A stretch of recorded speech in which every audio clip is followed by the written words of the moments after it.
Hi, welcome to another episode of the Akiona Law Podcast. I am Ululani Akiona, and in this podcast, we talk about anything and everything that intersects in the areas of family law and divorce. And today, I'm excited to have my guest is financial advisor Jennifer Lee. And Jennifer brings over 26 years of expertise in financial services, in the financial services industry in Florida to our show. She is she runs Modern Wealth, which is a financial firm focused on helping individuals through transition. And more importantly, the focus is on the non-moneyed partner. And she also wrote a book, and we're excited to talk about that today, called Squeeze the Juice. Live with purpose, then leave a legacy. Jennifer, welcome to the podcast. Thank you so much. Thanks for having me. I'm excited to be here. So, Jennifer, why don't you go ahead and tell us a little bit about yourself? How did you get started in this industry, financial advising? Well, I get it. I get it honest. My dad was an advisor for almost 49 years, so I kind Wow. of got it from a little kid.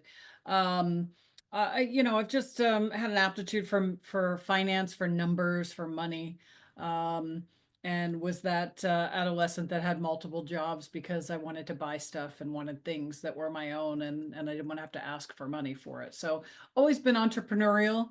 Um, and I went to college and got a degree in economics and business and accounting, and got a very pedestrian job working in accounting. And a couple years in, my dad said, "Do you want to join?" And I said, "Yes." Now realized I didn't understand I had to actually talk to people and Oh, market myself. So that's a whole nother thing. But yeah, I built my practice based on helping people understand money and make it a little bit more palatable, because I find that people are anxious about it. So I'm comfortable. I'm going to try to help clients and colleagues get more comfortable with their own resources and how to make that work for them. yeah, and money is a big topic, and the reason why I became an attorney is because I'm bad with numbers. Um, what does it mean when I know one of your practice's mission is to help the non-moneyed spouse. Can you talk more about that? Sure. I've been doing this, gosh, 29 years, and 29 about years. 12 years ago, I moved to Florida from Maryland. Okay. And I started, I didn't know anybody here. So I started going to some networking things. I had to introduce myself. And, woman after woman would respond to me and say, "I have one of you, and my husband handles that." And I thought, well, okay, well, that's a non-starter. So I had to really take a minute and look at my clients and look at who I love to work with. So those happen to be people who are going through big change, right? You have a loss of a spouse, you relocate, you buy or sell a house, Mhm. you buy or sell a business, or you're going through divorce, right? Life is in an upheaval and Right. you're anxious, and there's a lot of balls in the air. And Yeah. so I really focus my practice on helping that person who's not so comfortable in that space assess what they have, and then really think about what is it that you want. Because I'm not here to tell you what you need to have in your divorce. I'm here to ask you, what do you want? And so if I know Mhm. what your resources are and I know what you want, I can help make it as efficient as possible. And that's really what our job is. So let me wrap my head around this for a second. When you say, okay, so let's say okay, so I'm going through a divorce, and I'll tell you what now, folks, even though I'm a family law divorce attorney and I've been doing it for over 20 years, that does not make it any easier, okay? It is horrible, it is tough. I was with my spouse for about 25 years total. We have two boys. Our oldest is in college, the youngest is a junior in high school. And yeah, my husband, it wore the pants in the family, especially when it came to finances. He made more than me. He has more retirement than me. And he controlled the finances. And I tell you what, folks, even now, he still is controlling the finances because even though we've asked for financial information, He's only giving me one pay stub, folks. That's it. I've turned over everything for me, and I've got a one pay stub. Okay. So using me as a hypothetical, and he's probably going to listen to this podcast. So give me more financial information. Well, we don't necessarily want him listening to your podcast, but okay, so what I Yeah. would talk to somebody like yourself about is I would say, Yeah. okay, what do you have in that marriage, right? What are the assets? What's Yeah. your income versus his income? What are retirement account values? What did you bring to the marriage in the beginning? What did he bring to the marriage? All those things. So we factor that out. Um, and that's what you have as far as your resources. And then what do you want? We all want everything, right? In the Yeah. divorce, right? And that's not realistic, as you certainly Oh, know. yeah. But, as an advisor, my next question is, what did your attorney say you would be entitled to if you went all the way through the court system, right? It might be, half of the retirement account, half of this, half of that, Right. whatever it is, or whatever division. And what do you need to do to make sure your kids are taken care of, Right. right? For their Right. college and all those College. things. And then, and then you kind of process through that. So if you're going to get half or whatever proportional amount of those resources, what is that going to allow you to do in your post-divorce life, right? How does that money compute for you? So putting financial stuff in the simplest of terms, that chunk of money, the retirement piece, the personal asset piece, the any cash or a sale of property, whatever that money is, those resources have to generate income to supplement your life, right? Because all of a Right. sudden you had two producing people in one house, and now you got to have two separate mortgages. You got to split it up. It's the economics. It's just simple math, right? It's going to be a little bit more challenging. So this is what I was thinking, right? Like I understand the concept of, especially after a divorce, working with a financial advisor to kind of help you plan moving forward. Um, are you saying though that through the divorce, a non-money spouse should also be meeting with a financial advisor?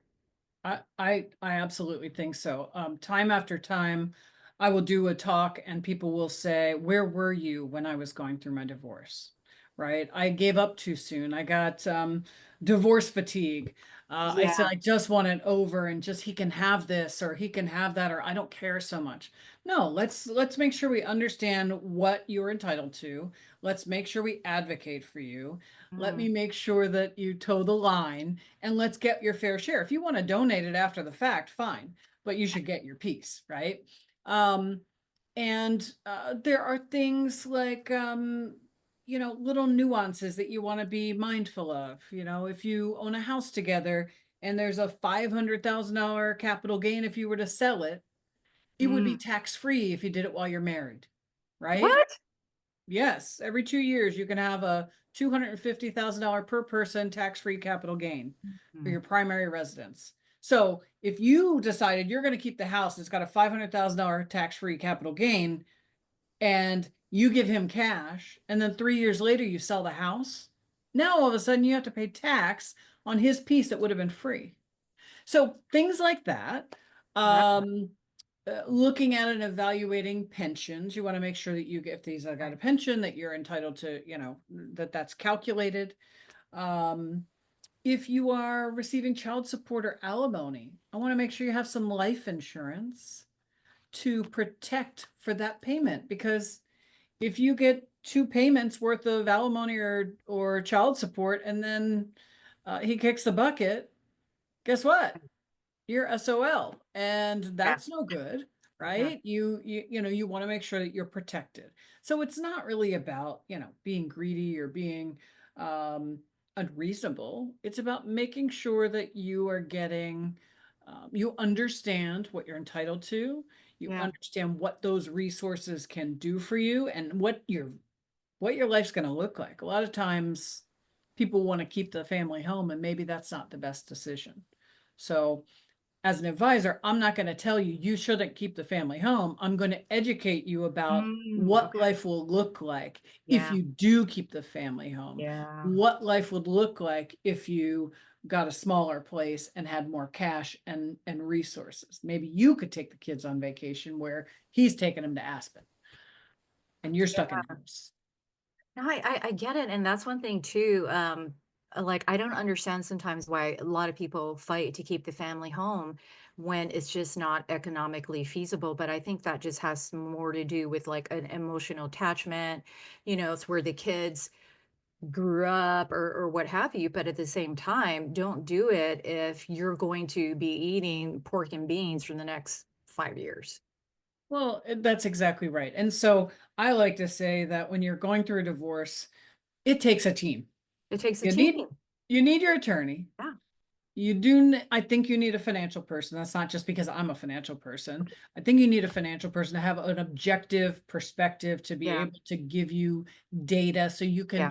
especially if you're not comfortable in that world, right? Okay. Especially if you're not comfortable there, you need somebody to be able to articulate what life is going to look like economically so you can make a good decision. And Right. then the third thing is you probably need a therapist or Yes. a divorce coach so that Yeah. they can help you not have fatigue, not melt down into a complete pile and not be able to function, right? It's hard. Divorce is not easy. It is so hard. It is so hard. It There's is so hard.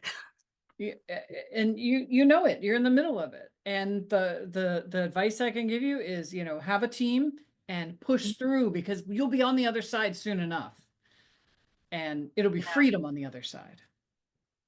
Oh my gosh, I feel so inspired right now. And I tell you, divorce fatigue is a thing. I made a decision in May 2024 that I was going to leave my husband, and that was when my oldest was graduating, and we filed in September. So we filed in September, and here we are, September 2024, and here we are January, and I have divorce fatigue.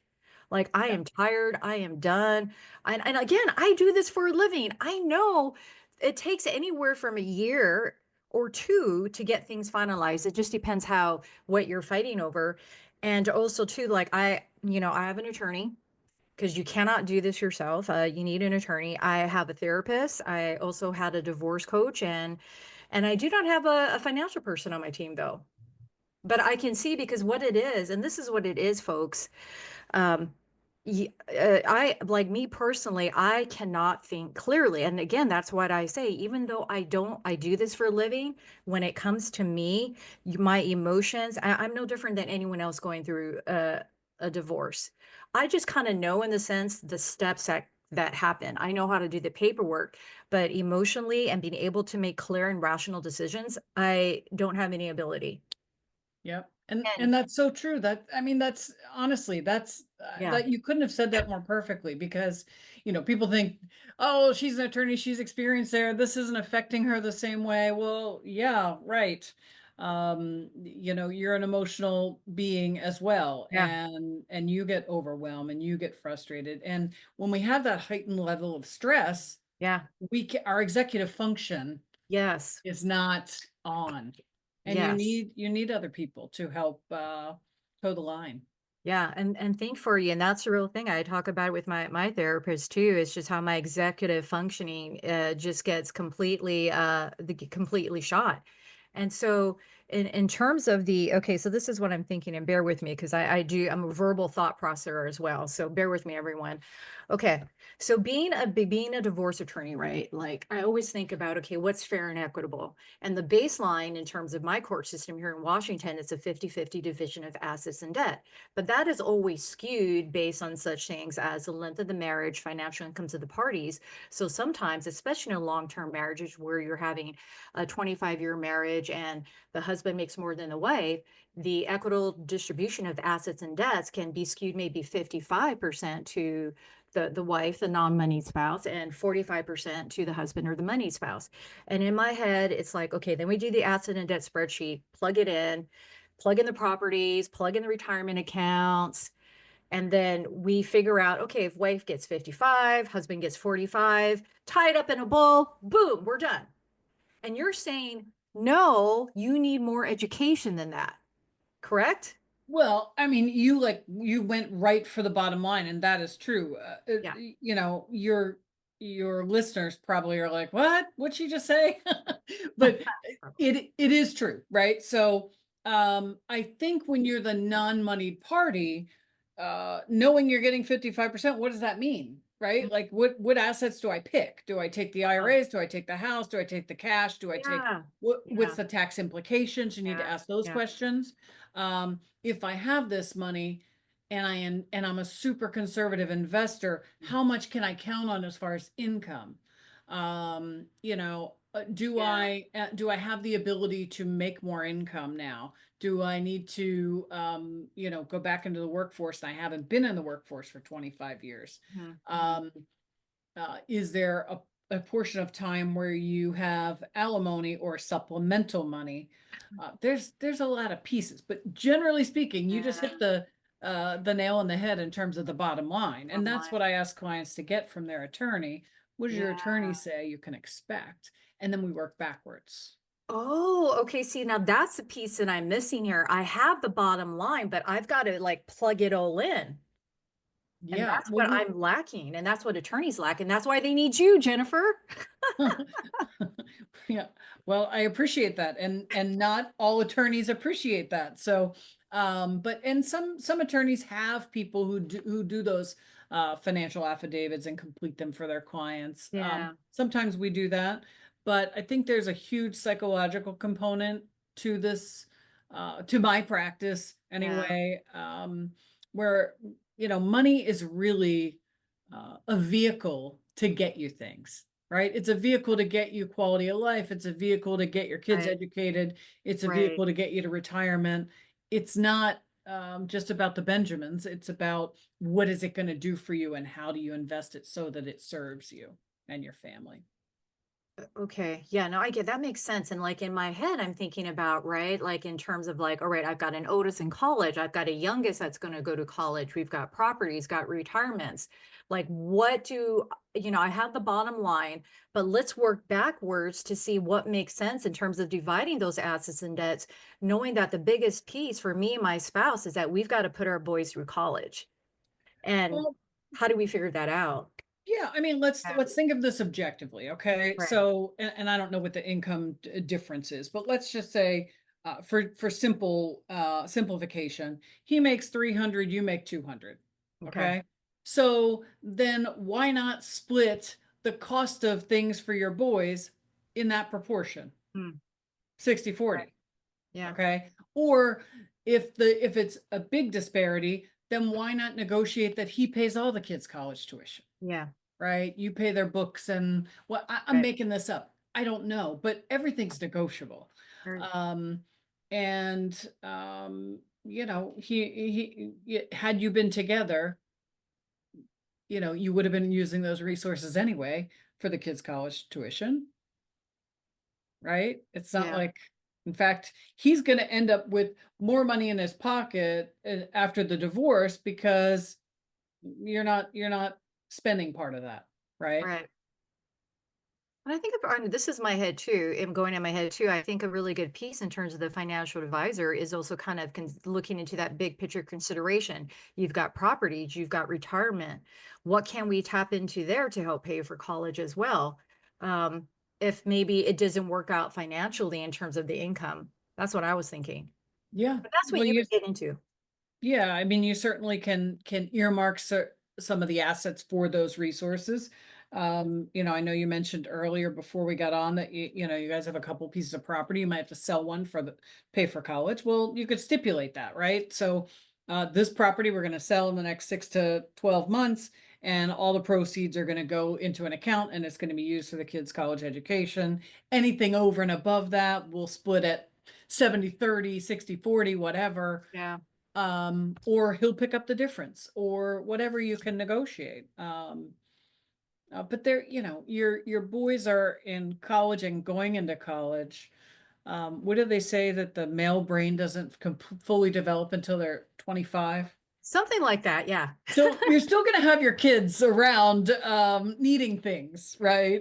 Until they're at least 25. So how do you handle expenses when they're out of college and they ran up their credit card bill and they have a job, but it's not paying all the bills, and they live in a swanky apartment and they're short, right? Who pays for that? Oh yeah, my kid, my oldest is all the time. Hey mom, can you order me on this on Amazon? And it's like protein powder and like curly hair gel. I'm like, sure, son. Those damn kids. Right. And so, I mean, I have clients, and it depends on the kind of divorce you have and Yeah. how agreeable or not you are with your soon to be husband. Was Um, Ben. You husband. love it. Did you just make Yeah. that up? No, no, I Okay. stole that. I stole that for Okay. sure. I'm gonna steal that. It's a good one. Yeah, you use it three What? times, you can claim it as your own. Um, So, maybe you have an account that you put $400 in a month and he puts $600 in a Yeah. month, and that's for the kids. Yeah. And you pay out of that for the Amazon for the kids. Yeah. I mean, Oh my gosh, I've got to set up a meeting with you after this. I think that that would be awesome because Yeah. number one, it'll help you, but number two, then you don't really understand what I do. So Yeah. can't hurt. Yeah, no, I just love it because bottom line, but how do I get there? Well, and I think this is like, okay, so let's go into your book. Yeah. Squeeze the juice. Okay, first of all, why did you write this book? Well, it's funny. Earlier you said you're an attorney because you don't like to do math, and I had a PR person tell me I needed to write a book, and I said I'd rather do your tax return. I don't want to write a book. I'm not an attorney. I'm not writing a book. Um, I wrote it because I was trying to reach the right person and educate them in a way that it was comfortable for them. So, a lot of it are life lessons that I got from my dad, who was an advisor. And a lot of it is experience from doing this for such a long time, right? So Squeeze the Juice is about getting the most out of your life, out of an experience, out of a relationship with your kid, out of your marriage, out of this podcast, out of, a trip somewhere, whatever it is. Squeeze the juice, get the best out of it, um, and, kind of move on. Um, but inside the book, I talk about some financial planning concepts. It's really not a hard read. For an attorney, it's going to take you an hour and a half. Like, it's a Mm, zip zip. You're going to read through that. Now that you're going through divorce, you're probably going to make notes in the margins, yeah. which I love. And then we can Okay. have more of a productive conversation. Well, hey, Yeah. does this apply to me? Right. Mhm. Um, but for the non-moneyed party, I want to assure you that it's not a super technical book. It's a book that helps you think through what you want your money to do for you and for your family, Okay. so that then when you come to my office or a Zoom, you're not going, oh God, what are we going to talk about? I don't even know any of this stuff. Yes, you don't need to know any of it. You need to gather some information, and then you need to know what you want. I can't make that up. I can't Mhm. make up what you want in your divorce. I don't know you that well, Yeah. right? So when you can assess where you want to go and you tell me what you have, that's my job in between. And I'm going to help you get comfortable with it Okay. enough that you can make an educated decision. I see. And how did you come up with that title? Squeeze the juice. My dad would make silly comments and things, and I don't know, something about making lemonade out of lemons and squeezing Right. the juice and just being, I remember him just being silly about it. And to me, it's the concept of getting the best out of an experience. This past last year, my 21-year-old niece had graduated from college, and she texted me from she was being was an au pair in Italy, and she Okay. texted me and she said, Aunt Jen, I've got 10 days. I'll travel anywhere. I'll go anywhere with you. Would you come travel with me? And I'm like, that, like, I just mic drop. I'm out. Yeah. That's the juice for me. That's what life is about. It's about those experiences, that meaningful connection. And so for me, that's why I do what I do, is so that I can have those opportunities. right? That's my, what do you want? Oh, okay. Yeah. No, I love that. And I love the tie-in with your dad as well. Yeah. That's Well, amazing. the first chapter in the book might make you cry. I had one Oh, client who said, I was so excited. I got your book. I went to a restaurant. I ordered a salad. I sat down. I started reading and I started crying. She said, I had to get up and leave and pack my salad to go. So, but the purpose is to get your attention, right? okay. Get your attention and get you engaged because it's real. It's life. And I cry easy. Okay, well, you're gonna cry. I'm sorry. Oh no. All right. It'll be a quickie. It'll be a quickie. Okay. I'll read, make sure I'm not in public.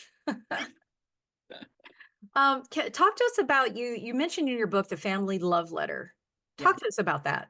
Okay, so that's part of the crying part. Okay. So, I in my business, Mhm. people who are uncomfortable talking about money get anxious about all these subjects. But it's important to talk about what are your assets? What kind of life insurance do you have? Who's important in your life?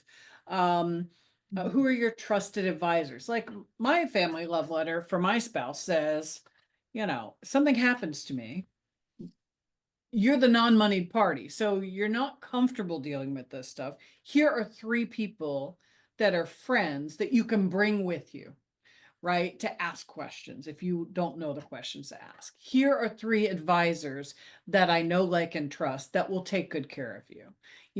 Don't spend the principal, only spend the earnings on the account, right? Yeah. Um, don't go buy a big expensive car or a house on the water, but you can have the income and resources you need to live your life the way we would have done it together. It also talks about, what my values are. It talks about retaining assets for my nieces and nephews. So everybody's is a little bit different. And I think that writing your family love letter communicates your very essence. So if you, and I'm not going to attempt to make you cry, but it could happen. So if this were the last conversation you were to have with one of your sons, one of your boys, and you had to tell him what you hope for them, Yeah. right? What Yeah. you've learned about marriage and what you hope for them in marriage, the Wow. kind of woman you hope would be in their life Right. or man. And what your expectations of your sons are about how they maintain a relationship. Like I see you breathing. Yeah. What you've learned about owning a business and contributing to society and all these things, right? This is your essence. If that's the last conversation you had to have, there's a lot of stuff to tell them, Yeah. Yeah. right? And it's kind of intense. Yeah. And my dad did that, in person. He Did wasn't a he? writer. Yeah. Oh, wow. Did Yeah. you cry when your dad was telling you this? Yeah, and I cry if I tell you right now. So no, Oh, I mean, that's the first chapter, right? no. Okay. It's communicating, what your very essence is. And I have a little picture of my dad right here. So yeah. Oh, oh, I love that. Yeah. Oh, So, oh my God. um, Okay, I'm gonna cry. yeah, it's to me, family is important. Family's critical. So I like to talk about what are your values, what is your very essence, because then I can help you have your money do what you want it to do to support your Mm, values. yeah. Oh Yeah, my gosh, I love that. That's fabulous. I never really thought about like that, having money tie in with your values. for sure. Wow. And See, think look at about it. What do you do with your money, right? Oh, I don't really what's your very first memory of money? allowance. Allowance, right? Did you want to do more chores so you could get more? Did you budget the money so you would make sure you had it to last? No, I Like spent it all. As soon as I you got it. spent it all. So you blew through it, right? Did you ever ask, like, what can I do to get more money? I don't think I did because I think I was lazy. Okay. Everybody is different, right? So that tells us things Yeah. about maybe your perception around money. Mm, My first memory of money, it might not be my first, but there's plenty. But my grandfather on my dad's side was Chinese, and he had a Chinese restaurant. mm, Okay, so I remember being like 6 or 7 years old in the kitchen in the Chinese restaurant, I don't know, yeah. in the back one evening. And I looked up, back then you had rafters and you didn't have like in the kitchen, it was unfinished, the ceiling. Ah, And there okay. was this wad of cash up there, right? And I'm like, look, that's the first thing look at that, Dad. And he just grabbed my hand, put it down. Like, we don't talk about that. Yeah, yeah. But, to me, it was all about opportunity. Like, the harder you work, I like to work hard, but I like to play hard. The harder you Yeah. work, the more you can um, squeeze the juice, really, Ah, you know? oh man. And I love that title of your book too, because it really gives a good visual image as well. Like work hard, play hard, squeeze the juice. Like my brain can make those types of connections. And it's like, well, how do I get there? And that's why I need to talk with someone like you because, money scares me. Money terrifies me Yeah. as well. And I And have you're not no alone. idea. And you're not alone. And here's the Yeah. thing that I want to tell you, and I want to tell your audience if they feel like we're talking about them. Look, it's not a matter of intellect, Mm, right? It's a right. matter of experience and aptitude. You don't have any context around Yeah. which to make decisions. Like if I'm trying to get a divorce and I don't have an attorney or the Yeah. experience, I'm like, oh my God, what are we going to do? I don't know how to start. I don't know what to do. Yeah. How do we get through this process? How long is it going to take? What's it cost? You know, is he going to be mean? How do I make sure I pay my bills? And you're saying, calm down. It's okay, Yeah. right? One thing at a time. Let me walk you through what it's going to look like. Let Right. me tell you what we need to make sure we have in place. And it's the same thing on my side. I want to take that anxiety out Yeah. Yeah. and help you have a strategy and a plan so Mm. you can feel sane. you know, you can feel sane and like, okay, it's going to be Yeah. fine on the other side. It's going to be good. Yeah, I love that because it doesn't have to be divorce, but any sort of big life transition, right? Your sanity is compromised, and as you mentioned it, your executive function is compromised, and Exactly. that's why you need an experienced, savvy individual like yourself to carry you through that and say, "I got you." We'll figure this Absolutely. out. So, Absolutely. And we both know as professionals owning businesses that there's times where we need to ask for support and yeah. help and expertise in Hmm. an area. And it's just because it's a little bit like battleship, you gotta try over here, try over there. Oh, that makes sense. I hit that. And now I've got to, now I know where I'm going. Right. Otherwise, you're just shooting in the dark. Shooting in the dark, right? And as much as I'd love to think I have all the answers, I don't. Yeah. I mean, it's impossible to have them all. So what are some of the key takeaways of from this book that you want to uh, show carry across to the readers? Let the Sure. readers know. Let the listeners know and read. Right, right. Yeah. I think that we talked about, basically financial planning is simple. What do you have and what do you want? Okay. So that's if you can articulate that, that's a huge step. The second thing is really looking at the word budget is taboo to me. I don't like to say, oh, you have to be on a budget, you have to restrict what you're Mhm. doing I hate that because word. I'm an entrepreneur, right? So if I want something more, if you want something more, get some Yeah. more clients, right? This is, make it happen. Yeah. So, but you need to start Mhm. somewhere. So, what Okay. is your income and assets producing for you? What do you have? What are your resources coming in? Mhm. And then what are your fixed expenses? You got to pay the mortgage, you got to pay for the kids' education, you got to do these, you got to get the protein powder, whatever you got to get for your kid. Yeah. And then what's left? Like, of course, that might be discretionary, right? What's left is at your discretion Do Mhm. you fund those things for your kid? Do you go on a ski weekend? Mhm. Do you buy a nicer bottle of wine? Do you go out to dinner with your girlfriends? Do you do whatever? That's your choice, right? You can also choose to take 25% of that and put it away and save it for your Okay. future, or for travel, or for something more than just today. And Yeah. that's really understanding that will shift um, your comfort level with money. Okay. So, and I'm happy to offer that chapter electronically to your guests as, understanding your discretionary number. Okay. Yeah, that would be great. We could include that when we do this podcast episode. And yes, I hate the word budget. That's It feels restrictive, right? It does. Yes, thank you. Yeah. Yeah. For an entrepreneur, it feels restrictive. Yeah. For for an accountant, it feels very solid and comforting. So it Okay. depends on who you are. Hmm. Okay. But I do understand that it is a necessary evil, but I don't even want to use that word evil. It's a necessary goal or plan or objective, All I would want you to, right? and we get you personally to this point, but all I would want you to get to, and I talk about this couple in my book. They're dual income, no kids. They're my neighbors. They're very good friends. Oh, they're dinks. They're dinks, dual income, no kids.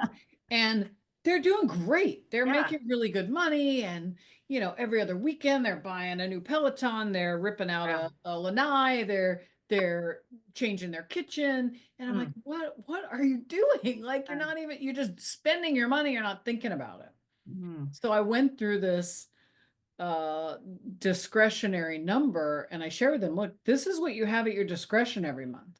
You get to choose what you do with that, right? If you want to do your lanai, fine. But like what about all the other things? What about travel? What about longer planning things? What about funding your retirement? Some of that we need to go not just to immediate goals, but to midterm and longer term goals. So they joke around with me like, oh God, you're in my head when I'm at Costco. Like, is this a want or is this a need? And so um you can't unknow what you learn when you get to that place. Doesn't mean you can't do it, Yeah. just means that you'll be more mindful. Which is not a bad thing to be Yeah, mindful, right? I think. Yeah, no, I like that. That makes sense. My brain can definitely wrap around mindfulness. So tell us what's your favorite story or section in this book? um I mean, I really like the love letters. It just I start with that and I end with that. So I start with my dad's love letter because it gives you context around who I am and kind of where I come from, and it gives you an idea of how you can take care of your people, your Mhm. family, whatever that looks like to you. And then I walk you through mine at the end, and I kind of side note it and say, okay, well, I have this much life insurance and this is why there's different kinds and here's why I chose this. And Mhm. so it helps you look at it more pragmatically. Um, so that's kind of that's the juice for me of the book. The financial concepts are things I've been doing for 26, 29 years. And where can people order your book? Sure. We have a website called squeezethejuicebook.com, so you can order it there. I also have a bunch of media and videos that you can learn some of these concepts. I go over financial planning is simple, your discretionary number, building your machine, all these things. So if you want to grab the juice of the book, that's where you can Mhm. hear it. Um, yeah, and I like to offer, I mean, if you're listeners, hopefully we've stimulated some thought and they're feeling less anxious, but maybe we didn't answer their specific financial question. Right. If they have one and they want to have a squeeze the juice call, complimentary 15-minute, no cost, no obligation call, I'll give you the Calendly link for that and they can just schedule and I'll have a chat with them and hopefully answer their question. And Yeah, that's amazing. That's wonderful. And can they also get I think, is your book available on Amazon or no? it is, sure. Oh, Yeah. okay. Either Wow. way, it gets to Okay. me and then it gets to you. Well, I actually, and talking to you right now, I actually have a friend going through a divorce and she's the non-money spouse, hasn't worked in 30 years. Yeah. And I'm going to order a copy of the book for her and tell her to contact you because I think she'd really kind of benefit in terms of just planning. Like, where Yeah. does she go from here? We should have a Yeah. study group with you and your best friend. Oh my gosh. Yeah. Study group, right? Gosh, oh, so this is going to be, yeah. Okay, so in terms of meeting with you and having a financial advisor and we work out a plan, you help me go through the divorce. So after that, how often would people need to meet with you? Like on a quarterly basis, an annual basis? What do you suggest? That's a great question. So it really, it depends, Okay. right? So if you are somebody who has a small retirement plan and you just need a strategy for the year and direction on what to do in your plan at work Okay. once a year, and then call me when, hey, I changed my job, hey, I got an inheritance, hey, I'm getting married, hey, whatever, some big change, that's once a year. Somebody who has assets that we're managing, Hmm. managing the investment vehicle. We offer those meetings quarterly. I will say there's probably 2% who meet with us quarterly. Doesn't mean that you're not entitled to that because you absolutely are. But in those cases where we're doing advisory and we're doing planning, um, we're meeting at least twice a year to review what are your goals, what are we trying to accomplish, all those things. But we're also talking periodically throughout the year. Hey, Jennifer, I'm thinking, should I refinance my mortgage? Hey, my son's going to college and I need to take some money out of one of my accounts. Which account should I take? What's the tax impact? So Oh, whatever's happening, we're having discussions. If it's around money, if it's around those should I take a job, right? mm, Sometimes my clients will consult me about that. In fact, I talk about it in the book, one specific client, as an example, if you're thinking about taking a job in a different state, well, mhm. oh, it's so much more money. Okay, but it's California. What's the cost of living in comparison to Iowa, right? So yeah, it's more money, but what's it going to cost you to live there? So let's Yeah. compute it out. And then, do you want to live in California? Let's talk about, where is your family? Where are all your friends? Is it a huge opportunity? All these things. So anything that involves financial therapy, Oh, or those okay. decisions, that's usually when my clients will call me. I love Um, that. Yeah. and then as far as like the process of going through the divorce process, I like to look at it as it's financial triage, right? Okay. It's just let's assess, let's evaluate, let's make decisions and get you through that divorce process. And then after that, you decide, hey, do you want to work with me to help you manage those assets? That's your decision. And then we help you, map out that plan and make it work. So you said it, so it's about, I just want to make sure I capture this. Assess, evaluate, and manage the financial decisions through the divorce. Yes. Did I say it correctly? Assess, evaluate, and manage. Okay. My brain is trying to register that right now. Assess, evaluate, and manage. Yeah. Oh my gosh, yeah. I learned so much from you, Jennifer. I love this. Oh my goodness.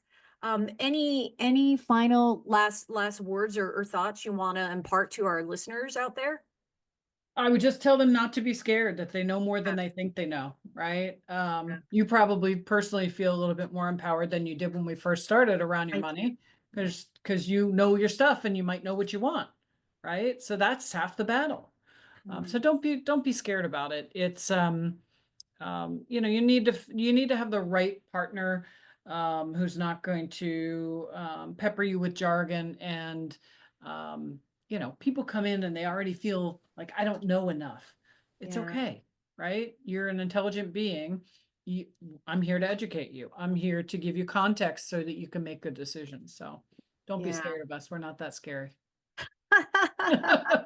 Oh my gosh, but I think that really captures it. you provide the context to help us make good decisions about money and going through the life transition. So I think that's fabulous. I like to always ask, I always like to end the podcast with this. Can you tell us something about yourself that an average person wouldn't know just from like looking at your website or looking at your bio? What is a fun fact that we wouldn't know about you? Oh, you wouldn't know that that I am very creative. I love to make jewelry. Oh, Um yeah, and yeah, you wouldn't know that I, for years I think I started making jewelry when I was like 7 or something. I'm oh, 54, so it's been a long time. And my nieces, as they were growing up, they would send me pictures and say, Aunt Jen, should I buy this? And I'd say, oh, no, no, no, honey, we can make that. And I buy all the stuff yeah. and go to their house, and we'd make 50 of these items, and then they give them to all their friends. And then the next picture would come and say, Okay. Aunt Jen, should I buy this or can we make it?